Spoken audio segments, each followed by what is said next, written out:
Imagine this for a second. You're sitting in a church pew on a Sunday morning. Mm. You have your family with you, your eyes are closed, maybe the worship music is playing. You're in a moment of, absolute peace. Right. And then without any warning, the doors just burst open. A screaming mob invades the sanctuary. Yeah. They're shouting, they're marching, and suddenly that safe haven, it just feels like a battleground. You look over and you see children crying in the pews. Yeah. It sounds like a nightmare, doesn't it? It sounds like a scene from a movie or maybe, I don't know, a breakdown of civil order in a war zone. But this actually happened. It did. Yeah. In St. Paul, Minnesota, Huh. on January 18, 2026. Yeah. And that event, the storming of City's church, that's just the tip of the iceberg. Because when we started pulling the string on this story, we didn't just find a protest. Yeah. We found a business model. We found a money trail leading from a terrified church sanctuary straight to the bank accounts of the so-called organizers. Exactly. We are going to connect the dots today between a celebrity ex-news anchor who claims he was just reporting, right, a nonprofit leader who pays herself a fortune while giving crumbs to the poor, and a state government that admits it has absolutely no idea where your tax dollars are going. It is a story of desecration and dollars. Welcome to the Deep Dive. Today we're asking a pretty simple question. Is the activism industry actually just a hustle? Let's get into it. Let's start at ground zero, Sunday, January 18th, St. Paul, City's Church. So set the scene for us. This wasn't a protest on the sidewalk, right? No, and that is a crucial distinction. This was an invasion of private property. Invasion. About 30 agitators from a group called the Racial Justice Network. They entered the building. They didn't stand outside with signs. They marched right into the sanctuary. While the service was going on. While lead pastor Jonathan Parnell was literally speaking. And the atmosphere inside, this wasn't a dialogue. Oh, not at all. Far from it. They were chanting slogans like, "Ice out, hands up, don't shoot," and demanding justice for Renee Good. Just to catch everyone up, Renee Good is the woman involved in that incident with the ICE agent earlier in January, correct? The one who allegedly tried to ram an agent with her car. That's the one. That shooting was the spark. But here's the twisted part. They targeted City's Church specifically. Why them? Because one of the pastors, a man named David Easterwood, has a day job. He works as a field office director for ICE, Immigration, and Customs Enforcement. So because a guy has a job enforcing federal immigration law, a mob decides they can storm his church and terrorize his entire congregation. That was the logic. They wanted to out him, but the collateral damage was the families, just sitting in the pews. Witnesses describe children as terrified and crying. Oh, I can't even imagine. One report mentions a congregant watching a young man in the corner who was just visibly shaking with fear. That is what gets me. You have kids in there. For them, this isn't politics. It's just scary people screaming. Exactly. And speaking of the people involved, there was a very famous face in that crowd. Former CNN host Don Lemon. That's right. Now, Lemon tried to play this off. He claimed he was just there doing journalism, documenting the event. But the footage tells a completely different story, doesn't it? It completely contradicts him. Before they even went into the church, Lemon was caught on video doing what he literally called reconnaissance with the group. You use that word, reconnaissance. He used that exact word. That implies planning. That implies being part of the operation. So he wasn't just a fly on the wall. Not at all. There is video of him kissing the organizer, Nekima Levy Armstrong, on the cheek, thanking her for the invite. Wow. And once they were inside, Lemon was narrating to his camera, saying that the specific goal was to make people uncomfortable. And I saw the clip where the pastor asks them to leave. He says, "We are here to worship Jesus." And Lemon actually starts arguing with him. He starts arguing about his First Amendment rights. Right. Inside a private church service. Which is just, that's completely wrong. The First Amendment protects you from the government. It doesn't give you the right to trespass on private property and scream at people while they pray. Exactly. You can't just commandeer a private religious assembly for your own speech. But Lemon's presence was strategic. He was there to amplify the whole thing. He turned a local act of trespassing into a national media spectacle. You got it. Okay, so Lemon was the megaphone. But let's look at the people holding the bullhorns.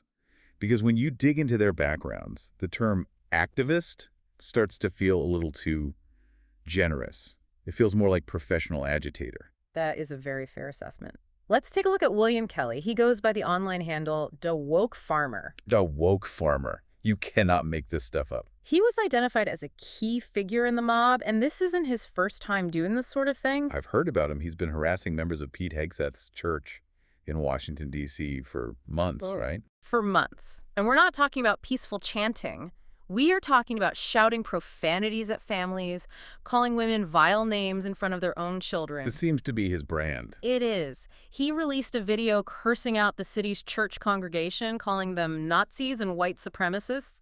But here's the data point that really stood out to me. What's that? He is currently on a nationwide protest tour.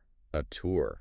Who pays for a protest tour? Well, he's raised over $40,000 in donations specifically to fund it. So think about the incentive structure there. Okay. Every time he screams at a family entering church, he creates content. That content gets views, and those views turn into donations. So chaos is the product. The more he disrupts, the more he gets paid. Precisely. It literally monetizes the harassment of Christians. Unbelievable. But he's just the foot soldier. The general of this operation seems to be Nekima Levy Armstrong. She's the one Don Lemon was kissing on the cheek. She is the organizer. She styles herself as a civil rights lawyer and scholar activist, but her ideology is extremely radical. How so? She has publicly praised Assata Shakur, a convicted cop killer on the FBI's most wanted list, calling her a brave, wise, powerful woman.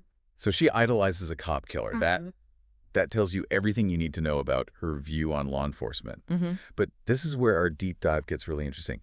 You followed the money on her organization, didn't you? I did, and this is where the story shifts from a protest to what frankly looks like a grift. Armstrong runs an organization called the Wayfinder Foundation. It's a nonprofit, right? Registered as a nonprofit.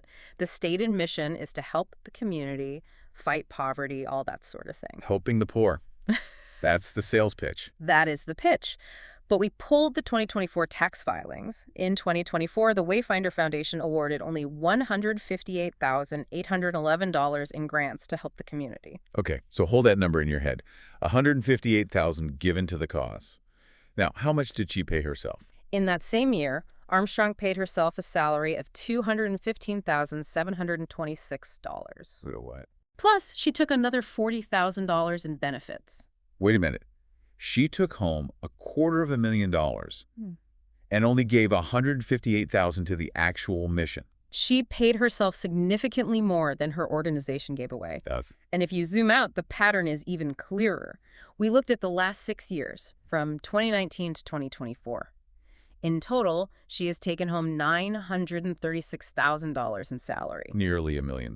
And in that same 6-year period, the foundation only gave out about $700,000 in grants, total. So for every dollar that actually reached a community project, she put about $1.30 in her own pocket. It completely flips the traditional nonprofit model on its head.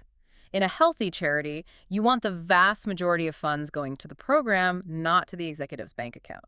This looks less like a charity. And more like a lucrative career vehicle. It's a business. She's in the business of being outraged. And who is funding this? Who's writing the checks? I was just about to ask. The Black Lives Matter Global Network Foundation chipped in about $20,000. But the heavy hitter is surprising. The major funding came from the Walton Family Foundation. The Walton family. As in Walmart. The very same. They gave $2.3 million over several years. That is unbelievable. So you have one of the biggest corporate dynasties in America funding a radical activist who praises cop killers and storms churches. It creates a self-sustaining ecosystem, you know? You get the corporate grant money, you pay yourself a massive salary, and then you have to create events like the church storming to stay relevant and keep those donations flowing. It's the nonprofit industrial complex. And the actual people they claim to represent are getting pennies. Exactly. But here's the thing that drives me crazy. How is this legal? Isn't the state government supposed to be watching this stuff? You would think so. Especially Minnesota. Remember, this is the state that just went through the Feeding Our Future scandal. Right, where fraudsters stole hundreds of millions of dollars that were supposed to feed hungry kids. You'd think after that the state would have locked everything down. You would think. But we have a presentation from February 2025 by the Office of the Legislative Auditor, the OLA. They're the watchdog for the state legislature. Yeah. And their findings were absolutely brutal. They found pervasive non-compliance in how the state manages grants. Pervasive non-compliance. That sounds bad. It is. They specifically called out the Office of Grants Management, the OGM. They said this office has little authority to actually enforce the rules. So the watchdog says the guard dog has no teeth. That's a perfect way to put it. The report says agencies are handing out money without checking for conflicts of interest or doing proper financial reviews. And get this key stat. Okay. The recommendations to mandate training for employees handling these millions of dollars had not been implemented. So it's a free-for-all. The state is operating like an open ATM. If you can file the paperwork and say the right buzzwords, you get the cash.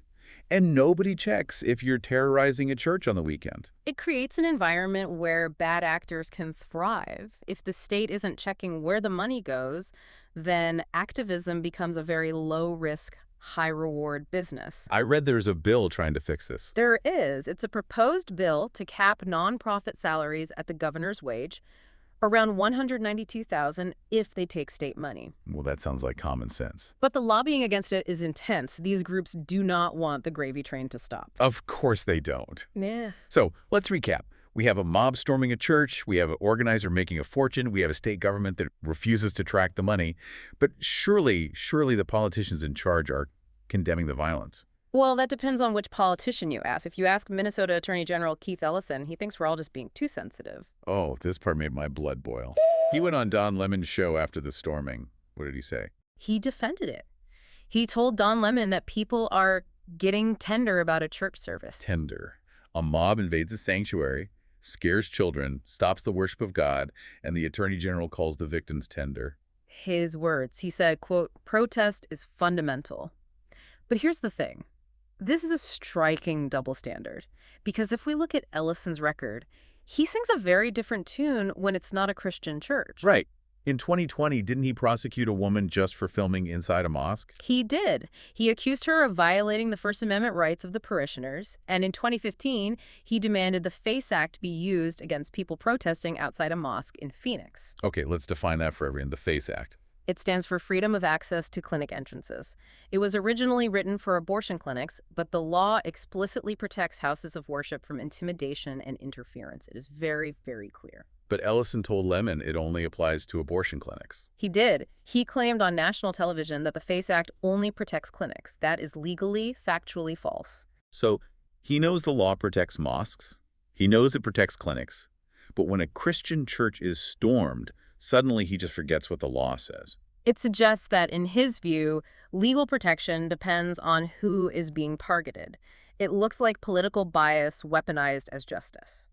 And this failure of local leadership, it has consequences. You have the governor, Tim Walz, and the Minneapolis mayor, Jacob Frey, basically shrugging their shoulders. It's gotten so bad, the Department of Homeland Security actually blasted Walz and Frey. What did they say? They released a statement accusing the local leaders of whipping these mobs into a frenzy and allowing lawlessness to take over. So the federal government is stepping in because the state won't do its job. That's right. The DOJ, under the Trump administration, has opened a civil rights investigation into potential FACE Act violations at City's church. Attorney General Pam Bondi was very direct. She said. She stated clearly that attacks on Christians will not be tolerated. And it's not just lawyers involved now. Is it true the military's involved? Yes. The Pentagon has ordered 1,500 active duty soldiers to stand by to support ICE operations in Minneapolis. Think about that. 1,500 soldiers. That is how volatile the situation has become. When the local police and the state government refuse to keep the peace, the federal government has to send in the troops. It's a total breakdown of local governance. You have a state that won't track its money, an attorney general who selectively applies the law, and a governor who's being called out by DHS for losing control of the streets. So let's zoom out. What does this all mean for the average person listening right now? If we connect this to the bigger picture, we're seeing a convergence of really three broken systems. First, you have a protest movement that has morphed into a for-profit industry for people like Armstrong and Kelly. They're getting rich off rage. Exactly. Yeah. Second, you have a state government that acts as a funding source for these groups with zero oversight. And third, you have a political class that protects their friends and ignores attacks on their political opponents. And caught in the middle of all of that are the families at City's church. just trying to pray. Just trying to raise their kids in peace. It really exposes a moral rot in the system. When activism pays a $250,000 salary and politicians defend the harassment of worshipers, something has gone deeply wrong. It forces us to ask a really tough question. If you are a taxpayer in Minnesota, or really anywhere in the U.S. where this kind of thing is happening, you have to look at that pay stub. You have to look at those taxes coming out, and you have to ask yourself, am I funding this? That is the question. When the state refuses to audit where the grants go, every single taxpayer is potentially subsidizing the very people who are screaming in the faces of terrified children. That is a heavy thought to leave you with, but that is the reality of the money trail. Thanks for listening to this deep dive. Thank you.